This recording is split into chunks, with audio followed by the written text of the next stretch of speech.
Mrs. Teesta Seetalwan, Professor Jaipur, Professor Talim, colleagues, young friends, ladies and gentlemen. Our country is in a bad way,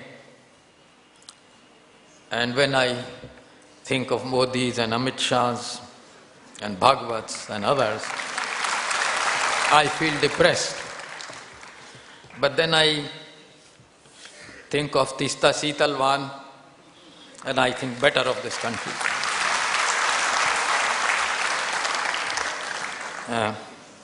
Many things could be said about her, but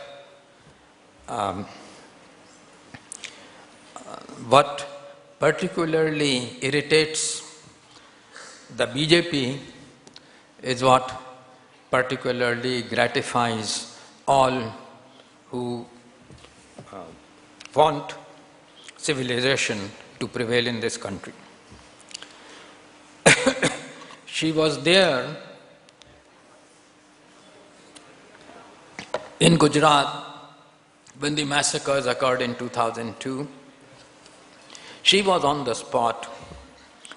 She was there protecting people. She was there demanding that people should be protected. And failing, unfortunately, to get that protection, despite the great Indian army, which may not talk of religion and women in its councils, but has a very bad record in the Gujarat riots. From that onwards, for 13 years, apart from her other responsibilities, apart from bringing the journal Communalism Combat, apart from fighting communalism and reaction all the time, she has been busy in bringing the rioters to justice. And had she not been there, even the trials would not have occurred. She has been trying to gather funds to support the victims. If she had not been there, many would have starved. One of the funders is the Ford Foundation. And the hall that you are sitting in is also from the Ford Foundation. The CBI is now marking down the Ford Foundation, which has supported IITs and so many institutions and this university and this hall, as a subversive organization. Not that they hate American corporates, they love them, they kowtow to them, but it is to get hold of Teesta Seetalwan that the Ford Foundation has suddenly become a subversive organization. And the CBI, which leaves so many people with such dark careers free. I'm not sure if it was CBI that let Amit Shah go, who was surely involved in the riots, who has surely blood on his hands. But to make a purely civil matter, a criminal matter, not only the Gujarat police but the CBI has become an agent of this government and has gone to the High Court and then to Supreme Court to demand that Teesta Seetalwan be silenced. It is therefore very important that all of us should support her cause, support the causes that she has carried on her shoulders, and to make it clear that action against Teesta Seetalwan is just unacceptable. In this particular matter, which is before the Supreme Court is yet, I think, finally to decide it. I read, as most of us, you do what the newspapers carry, so the details are not available to me. but apparently the case is still pending. Her own case shows to what extent we are already under fascism. In Germany too, there was a phase, in Italy a longer phase, where parliaments functioned, but fascism prevailed. So it is true that we have a democratic structure, as my friend Professor Prabhat Patnaik said. But when fascists are in power, you can only expect fascist behavior. Mr. Arun Shourie, no friend of this university, has said that Modi's government is Congress plus cow. But it is more than Congress plus cow, as far as going to the corporates and saying yes sir to the corporates and kowtowing to the United States, they are all together. But it's far more than Congress. It's far more than cow. Cow is only a weapon. It is fascism. He should have added Congress plus cow plus fascism. Then he might have been closer to that. And therefore, all that is happening today, which Mrs. Tista has been fighting so bravely, much to winning admiration from the bulk of the Indian people.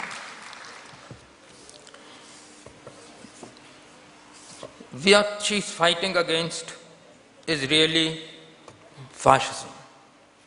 And as Nazism, as Hitler, Nazi party, Nazi regime, which RSS's Guru Golwalkar greatly admired, and mind you, he also admired specifically Hitler's policy towards the minority, meaning Jews. He said we should follow Hitler. And Mr. Modi says that Guru Golwalkar is his guru. Guru Golwalkar also believed in the caste system. His main enemy was not the British, his main enemy were Muslims. So, we should read what the RSS program was, and for the last 90 years, they have been in existence 90 years, they have been promoting, they have been indulging in a fascist anti-Muslim propaganda, just as the Nazis indulged in. And they are creating prejudices, reinforcing prejudices, bringing out new accusations, totally misreading history and so forth. And that has now, that effect is now being produced over a large number of people. We should recognize it. School textbooks had been shaped that way. Newspapers have been infected that way. Courts have been infected. The Supreme Court is on record making Hindutva legal and almost a part of the Indian Constitution. In 2002, the Supreme Court ruled that the clauses against religious instruction, there was a clause prohibiting religious instruction in government-maintained institutions or making it compulsory in private institutions. That clause was practically demolished by the Supreme Court, saying that religious instruction does not mean that instruction in religion cannot be given. You know, there is no such thing as religion. It is either Hinduism, Sikhism, Christianity or Parsiism, Buddhism or Jainism. There is nothing like religion. No two religions are the same. So if you say religion, you can instruct in religion. What religion you will be instructing in? Naturally, Hindu gods and goddesses. There might be after 9 chapters, 1 chapter on Jesus or 1 chapter on Islam, but that is all. So, Supreme Court has also been going in that direction, and unfortunately some of the judgments had never been never come up to revision, and perhaps they would not have been revised. So there is a tendency, if even RSS is not directly involved in a riot, they have created the atmosphere, and immediately after the riots, they rush to defend the rioters, whether they are ministers or not. So the situation in the country is not just like the normal situation of a majority government governing in a democracy. We are in a serious crisis. And that crisis will intensify as the economic policies adopted by this government, kowtowing to the corporates, reducing social welfare, reducing grants on scientific research, subverting education, as they come to fruition. This government was not elected by a majority of the population. Only 31% voted for it. 69% did not vote for it. It's not a government of the majority, but it is in power. And therefore, I think there is also an immense opportunity. An opportunity to organize, an opportunity to unite. And that opportunity we should grasp as strongly as we can. I believe there are many important differences that exist between those who reject the BJP's policies and government. There are those on the left who would like socialism to prevail. Those who are in the Congress, or even parties which call them Samajwadi parties, socialists, want that capitalism should continue. These are great differences. They cannot be minimized. But I still believe that the time has come for all these differences to be maintained, but not to subvert united and allied action. We must aim at a larger unity, the largest possible unity in all forces which reject fascism. We all have to learn. I belong to the Communist Party of India, Marxist, but we have also to learn how to unite, how to align with people with whom we don't agree. But we agree on this, that fascism must be stopped. And I hope that there will be response from all sections of the political spectrum, which are not on the side of the BJP. If we can't have electoral alliances, let us unite on other things, just as we united on the issue of the land ordinance. We protected the peasants. I would also hope that the Congress would also look at its past. It is past as a party of national liberation. It brought freedom to India. As a party which brought about the Hindu Code. BJP's predecessor, Jan Sangh, opposed the Hindu Code. RSS opposed the Hindu Code. They opposed the rights of women granted to them under the Hindu Code. They never supported zamindari abolition and never supported land legislation. In their governments, in their states, they have never brought up any legislation to give land to the peasants. However defective the land legislation of the Congress government, they brought tens of millions of peasants. They got land, they gave land to tens of millions of peasants. They built up public sector. They industrialized India. There was no heavy industry and tools industry before. They brought it. They also provided labor legislation, which was one of the best in the world at one time. This is a past that that the Congress should recall. Let them not go to millionaires and millionaires. Let them go to the people whose support had brought them freedom. It was not millionaires and millionaires who got freedom to India. It was the peasants and workers and ordinary people. Because I am 84, my 16 years were passed under the British rule, and I was able therefore to see the impact of the national movement.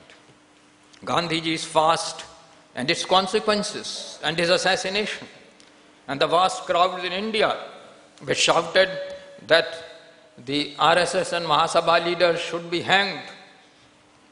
I was a listener to those slogans in this very city where RSS and Mahasabha leaders had distributed sweets at the assassination of Mahatma Ji, and now they were nowhere to be seen. They had just disappeared.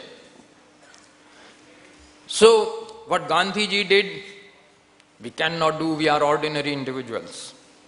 But still it can be done, not in a day, but by constant effort, by our unity, by our unification. Students and young people have a particular part to play. One thing I would also say, that when we are uniting, when we are trying to oppose the communalism of the BJP, the fascism of the BJP, always let us look at ourselves too. Are we clean? Do we deserve to unite with others in this fight? Are we not greenizing while opposing the saffronization? Everyone has this question to ask. Not only Hindus, but also Muslims. Not only Muslims, but also Sikhs. It's a question for everyone. We must have clean hands.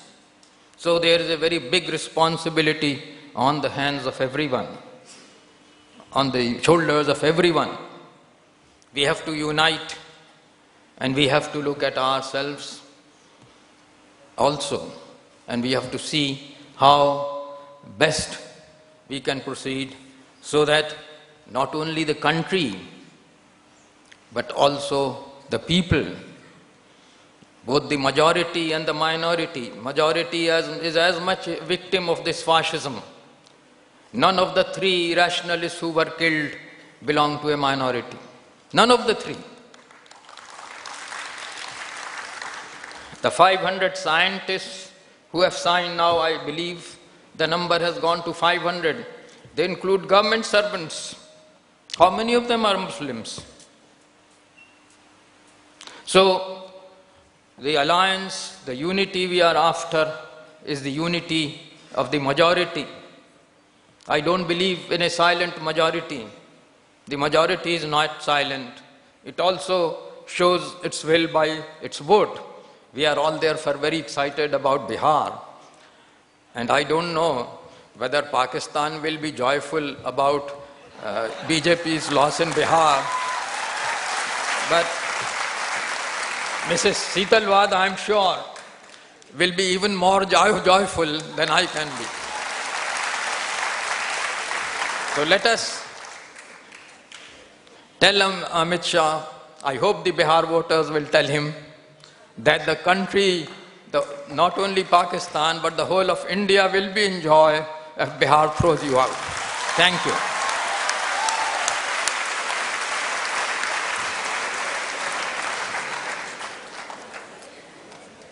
Thank you so much, sir.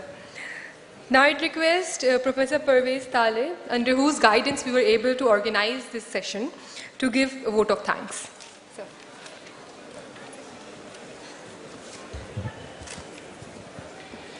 So, members on the dais and distinguished members of the audience, when I was looking at the vibrant Teesta in the VIP room, I was reminded of a couplet,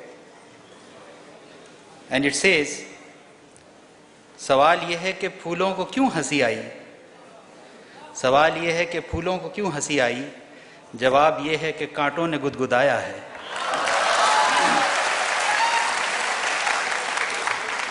तो कांटे अपना काम करते रहेंगे और फूल अपना काम करते रहेंगे.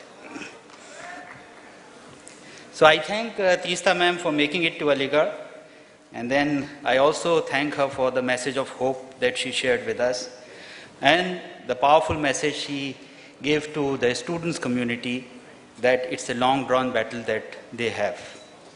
And it cannot be fought in just one night. It has to be a long drawn battle. And I think if I can summarize that message in one of the couplet, it would be like this, कि तल खोशीरी बेतकल्लुफ जिसको पीना आ गया, मैं कशो पीना तो पीना उसको जीना आ गया. I also thank Professor Irfan Habib for agreeing to preside over this session, and as many of you would recall that he was the first speaker when we started this series, The Idea of India, and that had set the level to a very high level, and I am very happy that Teesta ma'am has lived up to those expectations. I also thank our students team, very ably led by Amin, our energetic secretary of the club, for organizing this function and ensuring huge success for the program. Well done, Amin. And I thank the audience for their presence, for their participation. And yes, we have the energetic crowd of our young students, but I see so many graceful faces over here.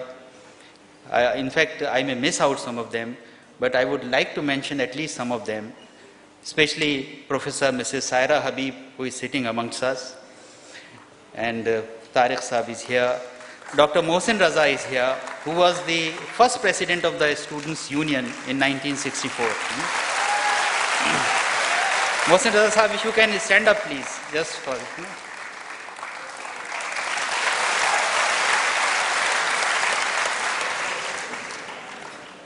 He is an accomplished surgeon, and then he has a community and social life also behind him.